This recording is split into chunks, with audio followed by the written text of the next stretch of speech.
Saudara, pemerintah terus mempercepat penanganan dan pemulihan warga terdampak gempa di Flores, Nusa Tenggara Timur. Kepala BNPB, Letjen Suharyanto meninjau langsung kondisi penyintas di Kabupaten Sika dan Ende. Di Ende, sejumlah rumah warga mengalami kerusakan akibat gempa magnitudo 7,7.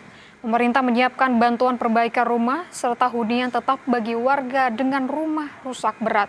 BNPB juga meminta semua pihak bekerja sama agar langkah-langkah proses pemulihan warga dan penyaluran bantuan kepada warga terdampak bisa berjalan dengan baik.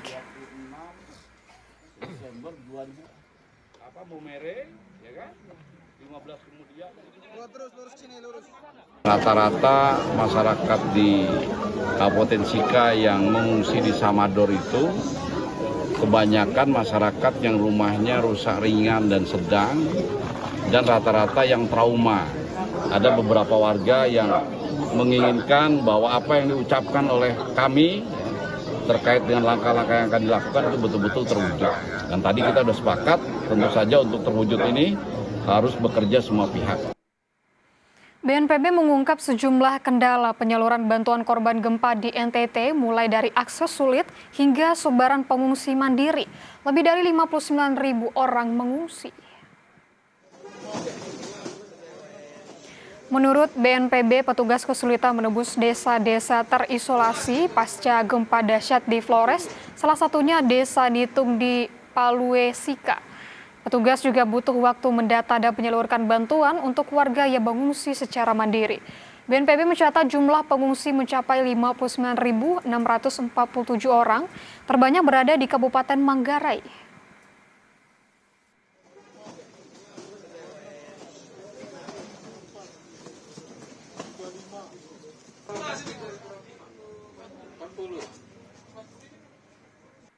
Tenda pengungsi di Kampung Barangkolong, Kecamatan Reok, Manggarai, Nusa Tenggara Timur dihuni lebih dari 1.300 korban gempa.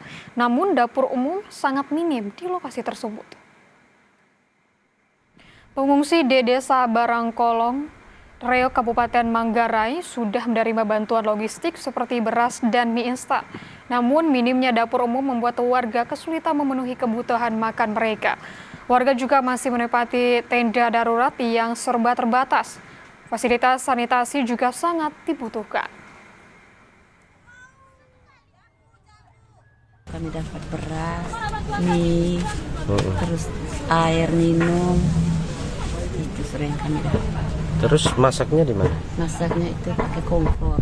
Oh, masak sendiri? Ya, masak sendiri. Kami bawa kompor sendiri, beli minyak tanah sendiri. Sayur juga kami sendiri. Kalau mama punya rumah sendiri bagaimana? Mungkin bisa cerita soal gempa. Kalau saya punya rumah sih karena rumah kayu. Iya, tidak apa-apa, paling setengah tembok.